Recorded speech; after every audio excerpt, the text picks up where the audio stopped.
Well, unfortunately, I did not record the SI session today, and I just forgot to do it. So, um, what we talked about was the project that y'all have due, and we discussed it, and together as a group, we came up with, a state diagram that we liked, and the people who were there, I think, got a lot out of it, and I wish that it had been able that those of you who are watching this first time as a video was able to be more interactive because they were a part of it, and it's better for you to come up with your own design than to just kind of copy what other people have.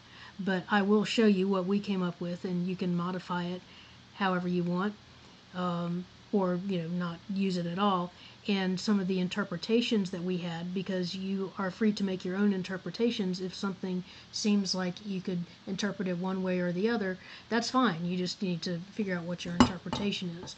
And so we decided that what we thought it meant is that when you look at the instructions, when it says that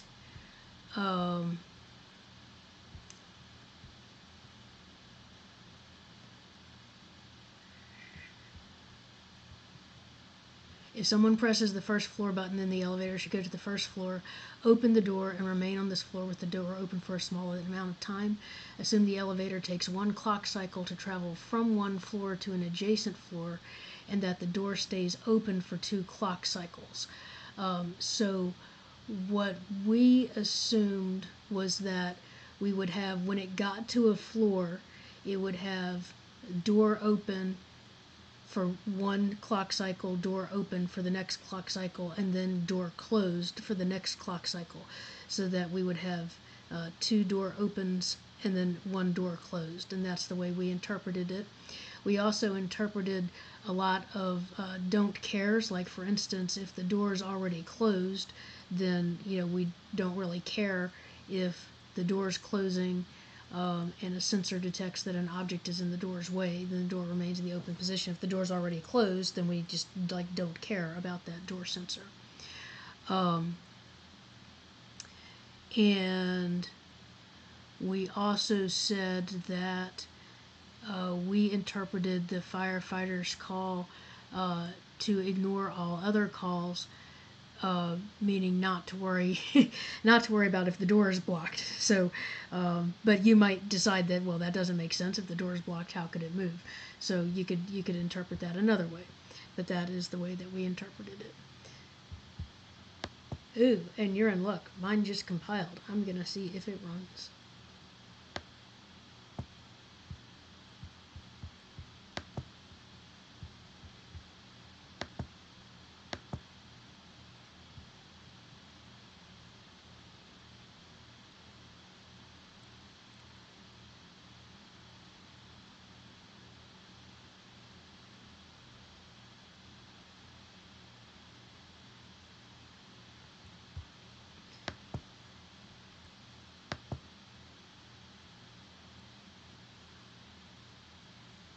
Huh.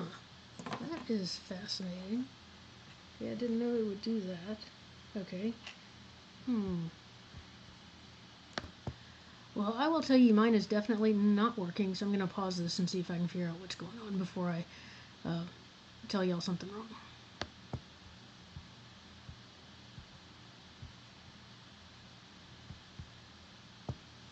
Okay, so I am recompiling, seeing if I come up with something better.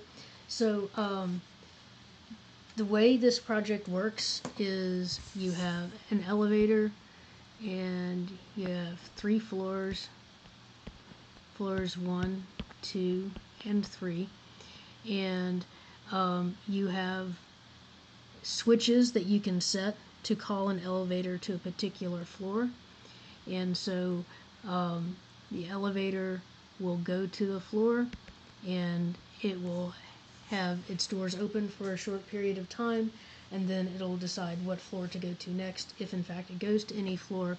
There's also an emergency button, and the emergency button can send you down to the first floor, and it would ignore all other calls. And so you need to, before you continue with this video, make sure that you read the project description. I don't want to sit here and read it out loud to you because you can read, but you should read it. So what I'm going to do right now is I'm going to pull it up so that you don't even have to go get it. It's right here. And why don't you spend a little bit of time reading it? So pause the screen, read this, or pause the video, read this. And after you've read this, then pause and read this. And then pause and read this. And pause and read that. And there you go. So now I'm assuming that you have paused it and you have read everything. So let's talk about this state diagram and what you think it should have. And you may come up with something different than what we came up with. But we looked at our inputs, and we looked at our inputs as a vectored signal. So we looked at them as saying we had the emergency, and we had the door blocked, and then there's a request for floor 3, a request for floor 2, and a request for floor 1. And these were our inputs. You also have a clock, but that's not going to be something that determines what state you're going to. So we considered these inputs as like a 5-bit number. And then our outputs, we had also as a 5-bit number, we had our emergency light, and we had the door open, and we had whether floor 3 was requested, floor 2, or floor 1. So these are going to match up exactly with your inputs. So these LEDs just show whether those switches are set or not, as does the emergency light. And the truth is also the door blocked is also going to correspond with the door being open, but there are other times that the door can be open as well. So let's think about what our states might be. So you would have floor 1, and I'm going to call this floor 1, 1, because remember the door is going to be open, so floor 1, 1 open, so that'll be the first clock cycle that it's open. Floor 1, 2 open, so that's the second clock cycle that it's open.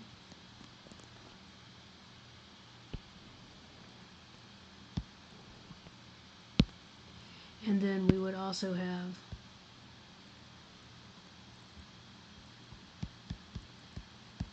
floor 1 with the door closed.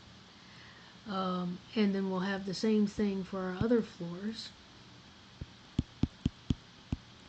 According to Wikipedia, in physics, a force is an influence that can cause an object to tend Let's see, so floor 2, 1 open. Apparently, Google thought I was just asking what a force was.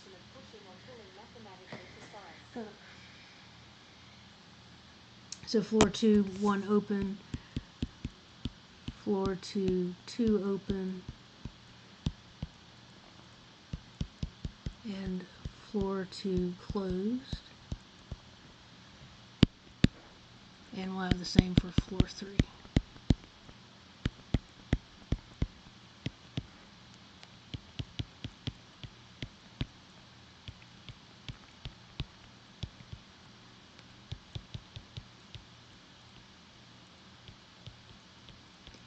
Okay, now an emergency will send if the emergency switch is set, that will send anything to floor 1 and with the door open. So if the emergency switch is set,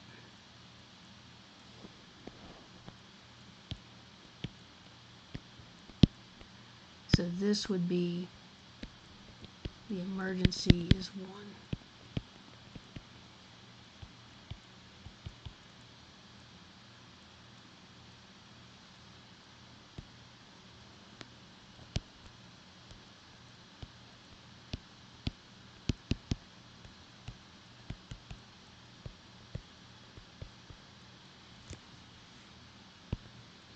Now the only one that we don't have to send back to floor 1 if we have an emergency is floor 1 to open, because that's still on the first floor and still has the door open, so it doesn't have to go back there. So, and I would probably say that would also be true. Okay, I'm going to talk about the outputs for each of these. And so for the output, what we're going to have is if I have my switches, let's say this is the switch for floor 3, and this is the switch for floor 2, and this is the switch for floor 1. Those switches are going to correspond to 3 bits of my output. And then the first bit is going to be whether or not the emergency is set, and the next one is going to be whether or not the door is open. And so we know that if we have an emergency, we're going to be only on the first floor. But the first floor might have an emergency and it might not. So we have 2 possible outputs here. So if EM equals 1, then our output is going to be 1, and the door is open, so that's 1. And then these, I'm just going to call these F3, F2, and F1. And that's just what I'm going to call the variables that go with the switches for calling the elevator to those floors. So if EM equals 1, then that would be our output. Else, our output is going to be 0 because we won't have an emergency, but 1, the door is still open, and then F3, F2, and F1. And so as a matter of fact, on all of these, the output, the last 3 bits are going to be F3, F2, and F1. So if I write the output, I'll write it in red, they're all going to have that, F3, F2, F1, because that just shows which floors have requested the elevator.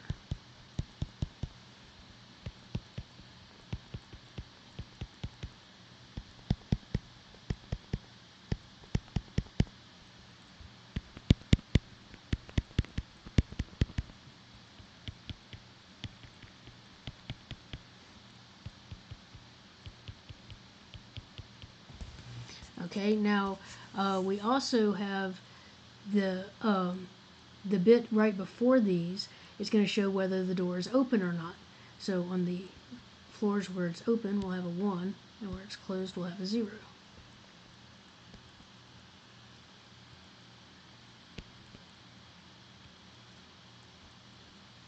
And then the first bit, that corresponds to the emergency light. That'll be 1 when we actually are in the emergency state right here. And then for all the rest of these, it'll be 0.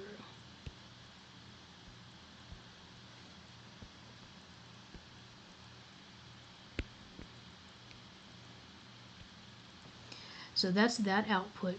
We also have the output to the 7-segment display, which just shows which floor the elevator is currently on. So I'll write that in green. I'll maybe put a little circle around it.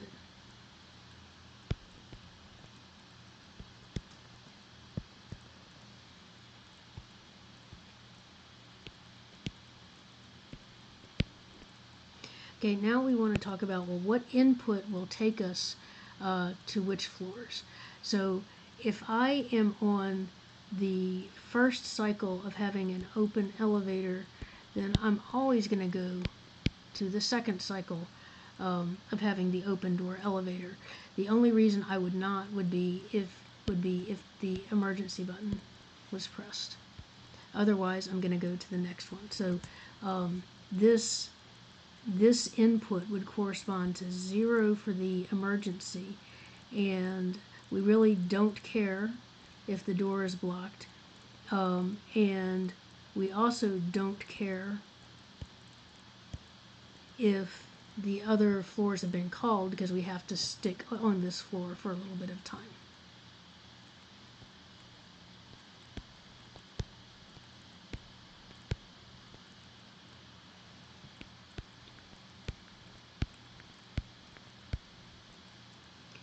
Okay, now to go to the next stage with the door closed, then the door needs to not be blocked, because if the door is blocked, then it has to stay where it is.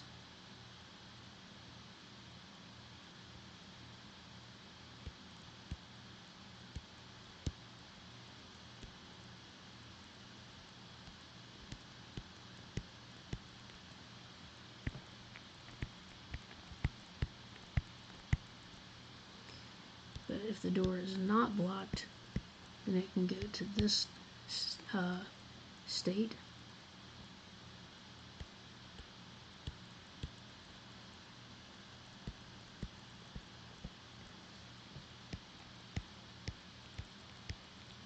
Okay, so now we've filled in everything except for the where the elevator door closes, and it's time for it to go to another place if there's another place for it to go to. So if we are in floor 1 and the floor 2 has been requested, then we have to go to floor 2. Even if floor 3 was also requested, the rules say we have to go to floor 2 before we go to floor 3. So here, from floor 1, we will go to floor 2 if floor 2 has been requested, and that's this bit right here. So it would have to be that we are not in an emergency state, and the door shouldn't be blocked because the door is already closed, but I guess we don't really care because at this point, the door's already closed. We don't care what floor 3 says. Floor 2 should be 1 because this will send us to floor 2, and we don't care what floor 3 says. So that would send us to floor 2. Now we would go to floor 3 if floor 3 had been requested but floor 2 had not been requested. So that will be from here to here, and that would be 0 and don't care, and floor 3 is requested and floor 2 is not requested, and we don't care about floor 1. Okay, so now if we are at floor 2, we have to decide who's going to take precedence, floor 1 or floor 3, and we chose floor 3. But it doesn't matter which one you choose. But if you choose floor 3 to have precedence, then this input would correspond to 0 and don't care, and 1 for floor 3 and don't care for floor 2 and floor 1. And then for floor, except it wouldn't go to floor 3 closed, it would go to floor 3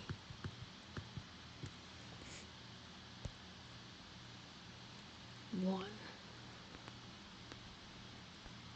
And that would be 0, don't care, 1, don't care, don't care. And now for floor 2 to go to floor 1,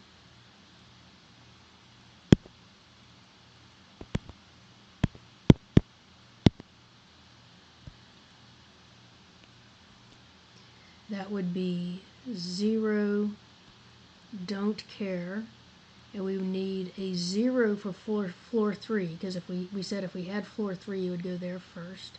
We don't care about floor 2, and a 1 for floor 1. Okay, now lastly we have floor 3. So floor 3 should go to floor 2 if it has been called.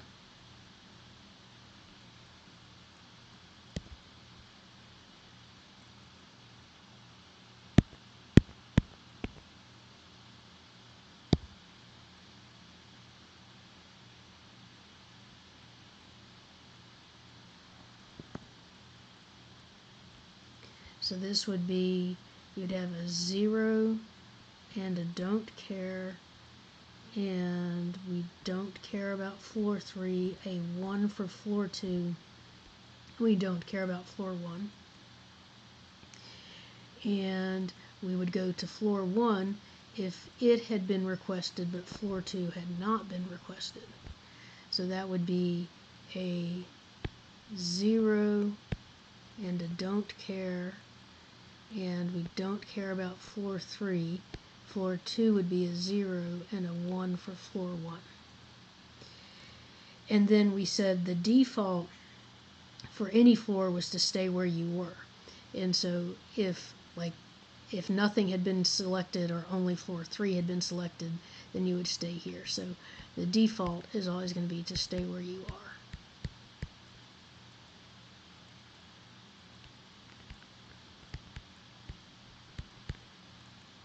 Except for the first cycle of the door open on these floors.